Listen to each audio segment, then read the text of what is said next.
Okay, this is where we left off, right? We were talking about neorealism. Well, we said that to understand the international system and how the system evolves, we actually have several theories to look at. And I picked some of them, the ones that are used the most often by international relations scholars. Okay? So the first one was realism. The second one was liberalism, idealism. And then I said that there are different variants of realism and liberalism. So the variant of realism that we are most concerned with is neorealism. Because in neorealism, the system and the system structure, which is related to polarity, is what makes all the explanations about conflict and everything else, all the problems in the international system, relevant. So, neorealism, we said the most important name was Kenneth Waltz, right? And Kenneth Waltz said, well, polarity is very important because polarity is the number of what? Number of what? Great powers, superpowers, great major powers. Okay, so when you have, this guy says, when you look at the international system, if you look at the polarity or the number of superpowers in the system, you're actually able to tell if that system is conflictual or stable, if everything will go fine in that system. So that actually is the most systemic theory as it goes among the theories that we're going to cover. And these guys also said that depending on how many powers there are in the system, we have 3 different types of systems. A unipolar system, bipolar system, and multipolar system, right? Okay, so the multipolar system was supposed to be the most stable according to Kenneth Waltz and his followers. There are other neorealists like Mersheimer who doesn't believe multipolarity is problematic. But I'm not going to get into that. All I want to show you that to look at the international system, there is this systemic theory, and that systemic theory is not concerned with anything really except for the systemic structure, the system structure.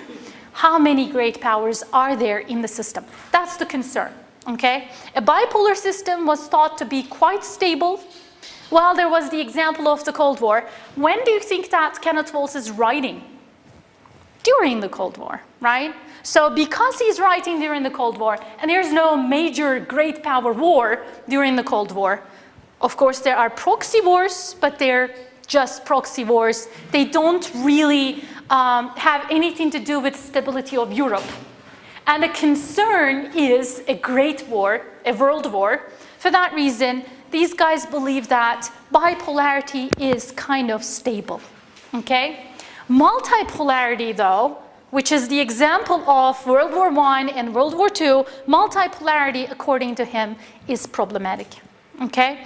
Because in multipolarity, there are issues such as making alliances, but there's uncertainty of who you are going to be allies with. I think my examples were Magnus, Sumin, and who were my other great powers? Esra, you were a great power, right? Kıvanç, were you? Nah, you're just... Friends, don't say that. Sarkozy might hear. Okay, so we were actually saying that alliances were supposed to bring stability to the system according to the realists. But in this situation, in multipolarity, in multipolar systems, alliances do not actually bring stability. They actually make the system quite uncertain. And when there is polarization in the system, the world wars took place. Okay? So multipolarity actually may lead to buck passing, selling your ally out, or it might actually lead to chain ganging, which means what? Serbia. Okay, the first example that comes to mind is Serbia. I, Serbia, am dragging Russia. Russia drags France. France drags Britain to the First World War, right? which is actually chain ganging, a great example of chain ganging.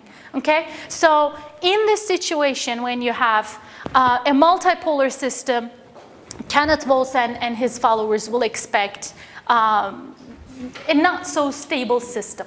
Okay, so in these grand systemic theories, so far I gave you the grand systemic theories. Okay, there are also mid-range systemic theories, which I will talk about in a minute. But the grand systemic theories would believe that there is, first of all, a system. It's an imagined thing, obviously, but there is a system. And in this system, the structure of that system actually explains world affairs. And so the assumption is, by looking at the structure of the system, you're able to predict what's going on in the system, okay? Or what will go on in the system, or what happened in the system, okay? You're able to explain the world wars, or you're able to explain the concert of Europe and everything else we looked at in the historical background, okay? So these guys actually believe that the concept, the imagined concept of the system is very helpful. I emphasize this, I know, I repeat this every now and then, because I'm actually going to show you next week that there are theories who don't believe there is a system. There are theories that believe the system structure is not that important, okay? So you can actually assume there is a system, but the structure is not that important. That's what we're going to do next week, okay? But this week, all the theories that we're looking at believes that the system is important and the structure of it is important. And the structure of the system does not change. It's fixed. Especially in realism, the structure of the system is anarchical, meaning there is lack of central authority. And so everyone in status are equal, but every state is equal, but the power distribution of each state is different. So I'm more powerful, you're less powerful. That's what changes in the system. But the structure doesn't change, okay? So these theories believe in that. Well, another thing that we come up with from what we've said so far, a Waltzian world, meaning a structural realist, a neo-realist world, is less conflict-prone than a classical realist world. So I told you about realism, I told you about neo-realism. Neo-realist world predicts problems in multipolarity. So that means in all of these possible systems, when you have multipolarity, you have problems. You're limiting the situations of when the problem is going to be, okay? So that's why in Kenneth Waltz's world, a systemic war is not going to take place very often. In a classical realist world, though, conflict is more likely because there's no concept of multipolarity or bipolarity, okay? So guys, in international relations theories, what you're doing is, there's a theory, and then you're thinking about that theory, and then you're limiting that theory so that that theory is going to be more explanatory. That's kind of what happened from realism to neo-realism. Okay, so Kenneth Waltz looks around, looks at the world, and he lives in the Cold War era. He's still alive, by the way. And what he sees is a world that's compared to before the Cold War era. It's okay, actually, to live in that period of Cold War is okay. Okay, so that's why he says, well, when we bring in the concept of polarity, things will become more explanatory. Is this clear so far? You're taking IR theory right now, or the ones outside the IR department. If there's anything unclear, please ask. Okay? Okay. The liberals' theory, by the way, is even less conflictual because the liberals say this anarchical system structure does not necessarily lead to conflict. We can actually live in harmony. We can actually cooperate with one another. Okay? So the liberals are predicting even less conflict in the world. So according to Waltz, all the action is in the systemic level.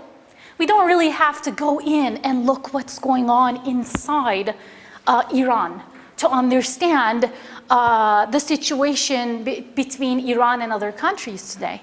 Because if you just look at the system structure, and if you look at the regional system structure, you will see that Iran is trying to become more and more powerful.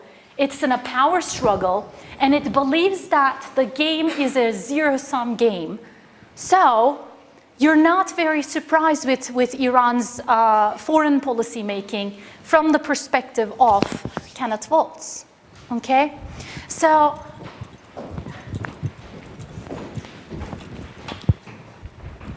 systemic theories are parsimonious. What's this word, parsimony? What does it mean? What's that con? To find the consequences, just consider one variable. Okay, consider only a few variables. Not one, but only a few, okay? So if you consider, okay, remember my theory of discussing things about aging? Remember that theory about the feet, the horrible things that happen to your feet? I gave you two explanations. What were these explanations? The first one was the shoes. Okay, uncomfortable, really nice shoes, high-heeled shoes that actually kills your feet, right? That was one explanation. And then there was gravity. Did you think of, okay, when you went to bed in the last week or so, have you thought about this horrible theory? Especially the women here in the class. Did you think, oh my God, is it going to happen to me as well? Tülay actually did, right? Okay. Are there other explanations that you can come up with? Yes. Yes? What? About why Yeah. many issues. There's so many variables. There are so many variables. Okay. In a parsimonious theory, you only look at the most relevant variables and not to all of them. Okay? But let me tell you, you could actually,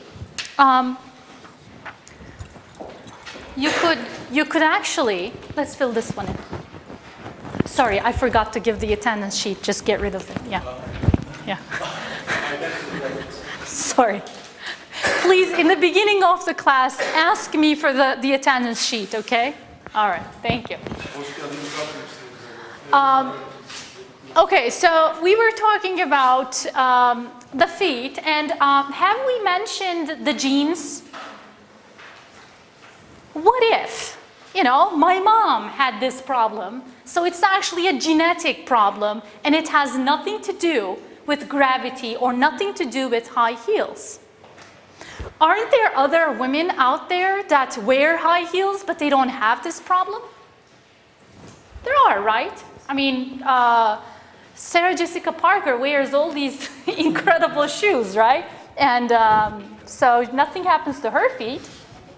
It did? Yes. Oh my God. Oh, you saw a photograph of her feet? Yes. Okay. Okay. Her feet adapted to this. Okay. You know what? I agree. She actually walks like that even without high-heeled shoes. That's true. I agree with that. So her feet are evolving? Okay. Some women's feet are evolving. All right. So genetics could be actually another explanation. And I can come up with 100 different explanations for you. Okay? It might actually be one brand that you wear all the time, and that brand can have this problem. And I can come up with several different explanations, okay?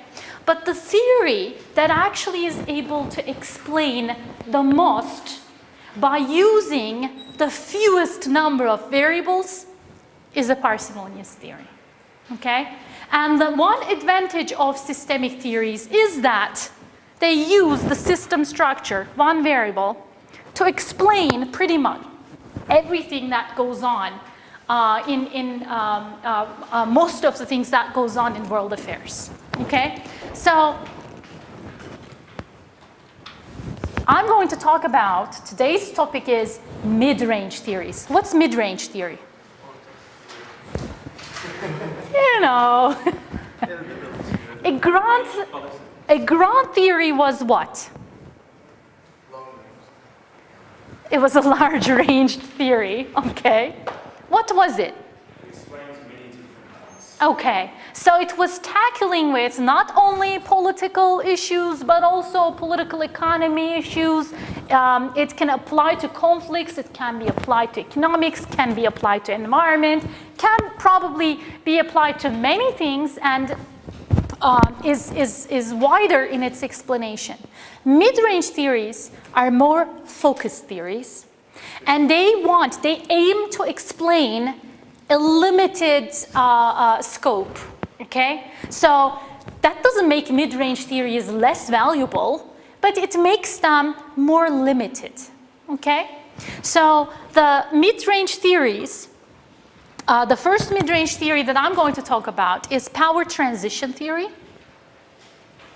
And power transition theory, the theorist who developed it is Organsky. And this guy, in 1958, as early as 1958, he has objections to realism. Remember, Hans Morgenthau came up with his book in 1948, and he was talking about political realism, and he brought realism into explaining international affairs. This guy, about 10 years later, says, there are huge problems with realism. But I do not believe that liberalism actually explains the world either. So I will come up with my own theory and call it power transition theory. And I will object, first of all, the assumption that the international system is anarchical. So this guy, Organsky, does not believe that the international system structure is anarchical. Instead, he believes there is a hierarchy, okay? And in this hierarchy, the most powerful state, the hegemon, rules, okay? So he says, well, he doesn't live anymore, but if he was alive today, he would say what the United States does in its decision to get in Iraq in 2003 is a great example. So the hegemon does not really get the permission of anyone, may or may not have a coalition of states to carry out its actions, okay? So in power transition theory, the powerful state pretty much does what it wants to do. So indeed, the powerful state, the hegemon, is actually the king of the whole system. Or it's the central authority overarching the system, okay? So according to this guy, everything that the realists have said about how the system is, the states in the system are equal in terms of their status, doesn't really count, okay? Not really true. Instead, this guy says, the more powerful you are, the decisions that you will make within the system will be the decisions that other states will obey. Okay? So it rejects realism. It also rejects neorealism as well. And it rejects liberalism as well. Why is that? Why would they reject liberalism? Liberalism has the same assumption of anarchy, right? So liberals also believe that the system structure is anarchical and we're all, all the states are in equal status and all that. But this guy says, that's not true. Let's be realistic, he says. And after that, he says the system is a hierarchical system. Honestly, I'm the queen in this system. in this particular international system. And in this system, you all obey to me. I am quite respectful, and I am going to work within the international law of the system. But to tell you the truth, these theorists say, I can't actually bend the international law when I need to. And the laws that I actually obey are the laws that pretty much I make. Okay? So this guy then, Organsky, and then his student, Kugler, and Kugler's students argue that realistically, what realism and neorealism say about us, all the states being equal in status, doesn't really work. So we actually do have a hierarchical system, and in this system, this is me. I'm at the top, okay? And Kıvanç, poor Kıvanç, is just a weak state. And there are so many of you. Weak states. There are many of them. And, okay, let's not call them losers per se, they don't. Power transition theorists don't say things like that. But the number of the weak states are much larger than middle states, middle power states, right? And then there's me, the hegemon. So these guys believe that this whole story of the realists about how balance of power will bring peace doesn't make much sense. They say whenever there are these alliances made, especially in the world wars, there's war. So the alliances don't really bring peace, as the realists argue. However, power preponderance leads to peace in their argument. What's preponderance? Huge word. I'll just do something you will remember. Preponderance means this. One is here, the other is here. Okay? It means unequal amount of power between two states. Okay? So in power preponderance, one state is really powerful, the other is really not powerful.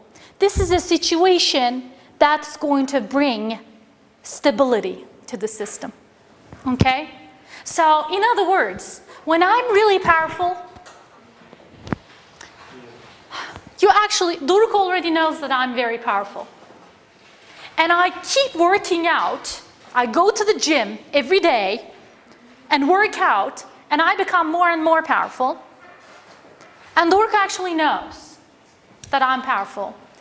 And he doesn't really challenge me unless he becomes as powerful as I am. Okay?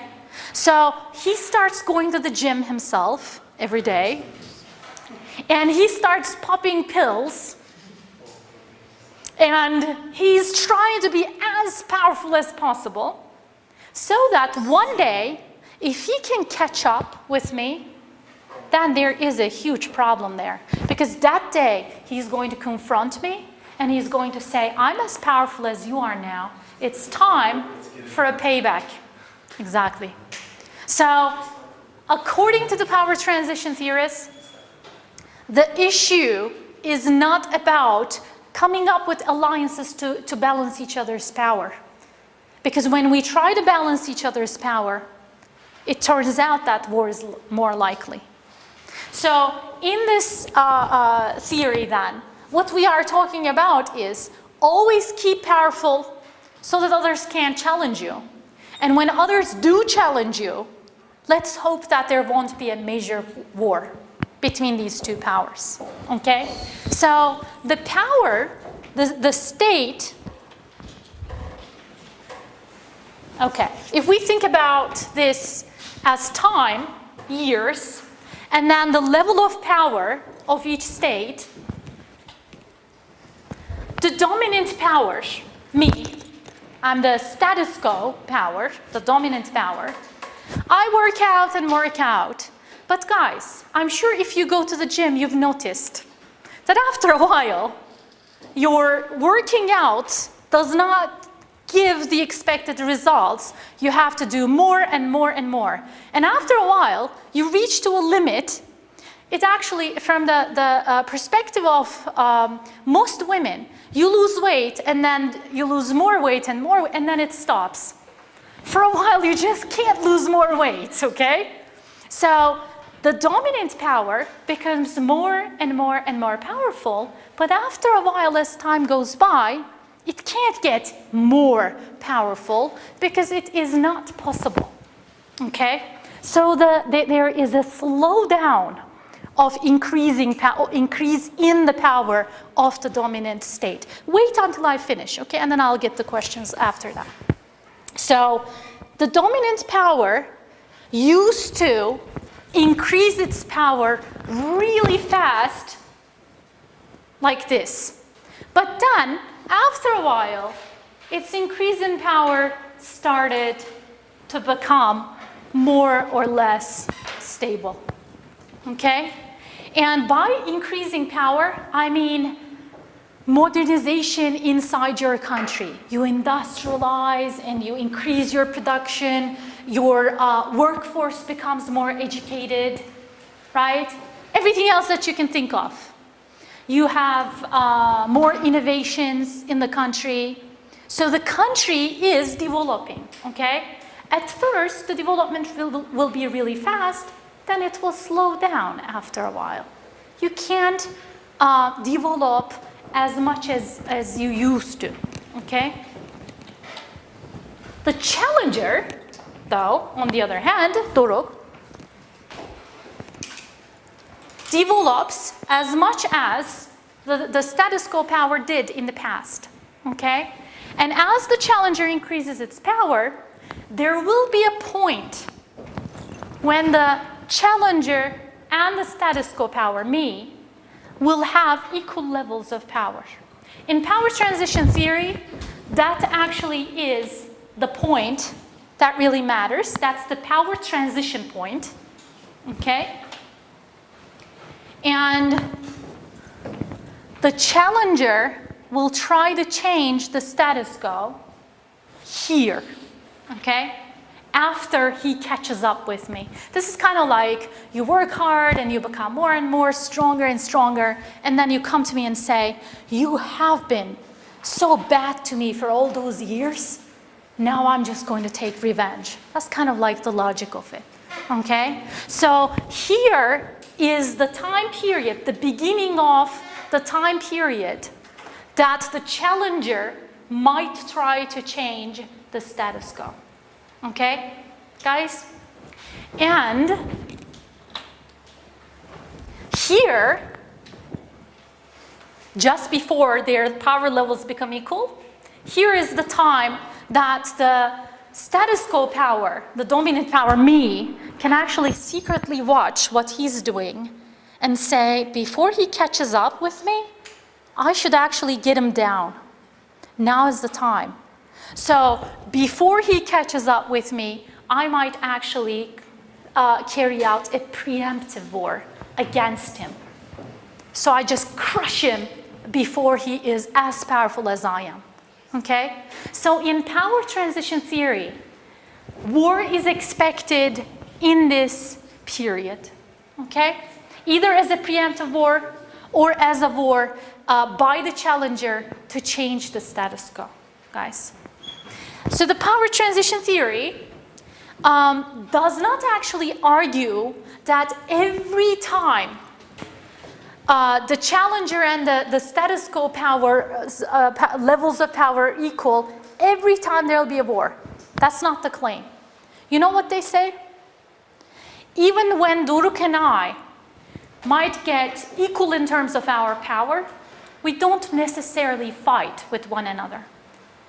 What would be the condition of us not fighting in this situation? What do you think? Peace negotiations. Peace negotiations. Well, there's no conflict yet. But there might be. There might be. Do we usually do peace negotiations before there's a conflict? No. We can do what? Or what is the condition of us having this transition peacefully? Again, Doruk might catch up with me, and then he can become more powerful, and he can turn into a dominant power, and I become a less powerful state, maybe a middle state after that power transition. But what's the circumstance? Economic dependence. If we are both economically dependent on one another, or the system that I created before, it might actually be okay, right? In other words, he is a capitalist state that will continue a capitalist system. I'm a capitalist state. I established the capitalist system in the world. So instead of me, if he becomes the dominant power, after this power transition that will take place, well, I'm not losing much. So it's okay. Can you think of this example?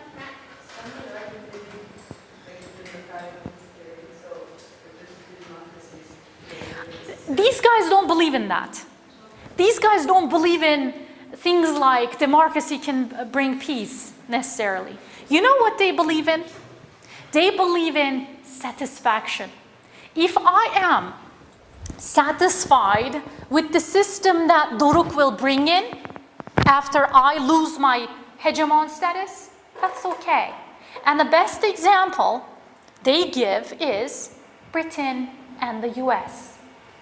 So they say that Britain was once the hegemon, and then the US actually challenged Britain, but there wasn't a major power war between them because Britain was losing its hegemon status, it was losing its power, it wasn't competitive as it was before, and as a result, Britain said, well, okay, US as a challenger is fine. I don't need to actually get into a huge power war with the US, okay?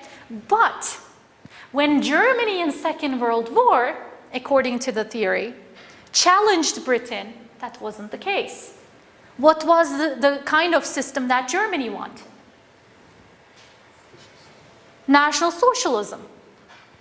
It was anti-communist, but at the same time it was fascist, right? So it wasn't a desirable or satisfactory system. And when Germany challenged Britain and other states, that was not acceptable. So the theory argued that if you're satisfied with the challenger or what the challenger will bring, then that might actually lead to a peaceful power transition. If you're not satisfied with the challenger, then that might actually lead to a major war and a conflictual power transition. Is this clear? I'll take questions now. Yeah. Wasn't actually 7 years wars decisive enough to affect English domination? Yes, but the US was not as powerful as Britain yet at the time. There was a conflict between the US and the British at the time, but the US was not at that point yet. So the power transition did not take place then. Power transition between Britain and US took place when? When was it? First World War. Probably starting with the First World War, but definitely by the end of Second World War when the US got the A-bomb, right? When US got nuclear power and actually used that nuclear power, okay? So according to the power transition guys, we can explain major systemic wars like world wars, like Cold War and all others by looking at this, okay? This is quite explanatory from their perspective. But let me tell you something. There's a problem with the theory that the power transition guys are always criticized for. Do you see any problem with this caveat of satisfaction? How How do we know that a state is satisfied with the system? So the major objection is, once the war takes place, we say, this war took place because the state was not satisfied. How can you tell that the challenger or the dominant power was not satisfied if the war did not take place or before the equilibrium point there, okay, before this point here? So is there a way to measure satisfaction of a state from the established system? That is the major problem that is brought up to the power transition guys, okay? Let's just assume that Doruk and I are best friends. Then you can probably say, well, they're best friends. The system that Nil established will be continued with Doruk's system. And they will stay best friends for the rest of the time.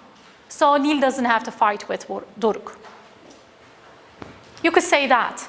But in international relations, power transition guys say, anyone who are allies today may actually change their alliances the next day. So there's no such thing as best friendship in international relations. Okay? So am I going to be satisfied with what will happen in the future in his reign? Okay? The most important example for power transitionists is China and US relations.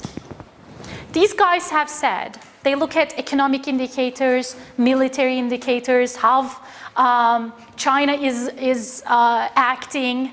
They look at all these things and they say, by 2020s, China will be pretty much catching up with the United States in terms of its power, level of power.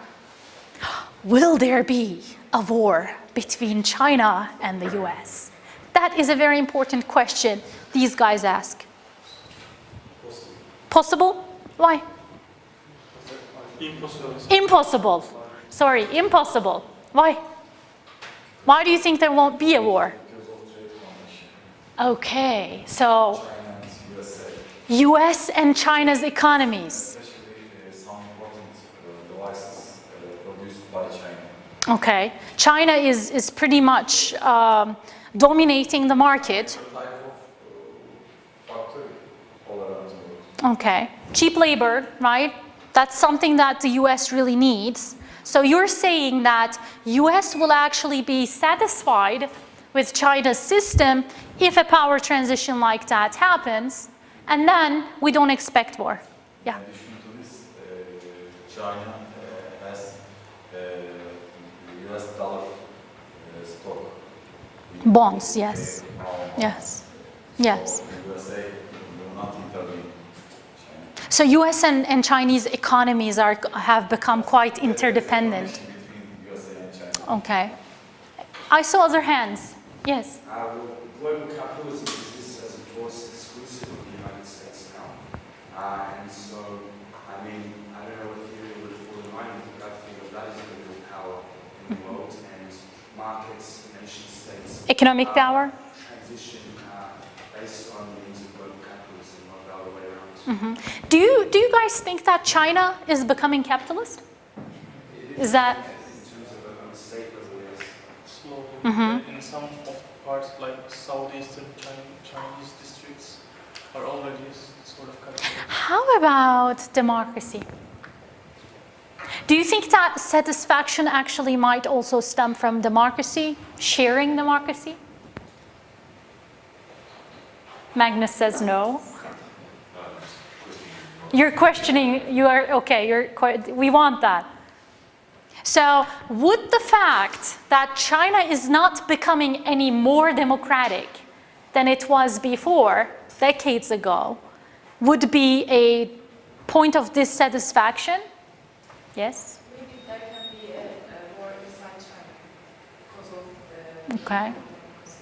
Okay, so if there was an Arab Spring, you know, or Chinese Spring, an Arab Spring is not really turning out to be very democratic so far, but From a power transition perspective, if we argue that China becomes more democratic, and it already is functioning in the capitalist market economy, then there might actually be no problems when the time comes that a power transition between the US and China takes place. Guys, when these guys wrote this, people thought, China? Oh, US and China power transition? It didn't really catch up much at the time. But it does these days, and this theory is becoming more and more popular these days because people started thinking China is becoming the next superpower. Wow.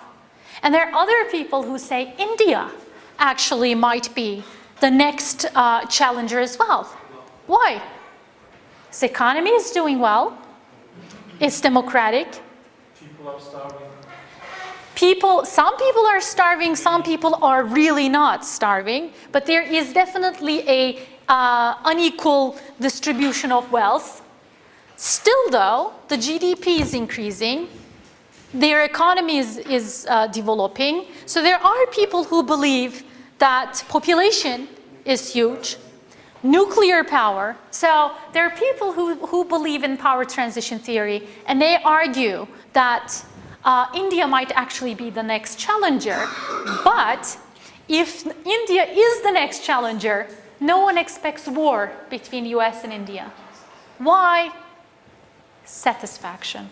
There's nothing that US wouldn't be satisfied with that kind of a power transition. That's the argument. Okay? With China, things are a little bit more questionable because the Chinese are a closed box in the minds of the US theorists, so they don't really know what would happen with China. Yes? Chinese economy continues to increase, but Chinese people are not satisfied with this situation because they get low salaries and That's true. they continuously working in some. That's true. That's true. For that reason, some people actually say that there will be a civil conflict or civil strife in China because people are not happy, because they work and they don't really make much. Am I finished? Is my time up? Okay, you're going to remind me. Okay, then I'll see you next week. Thank you.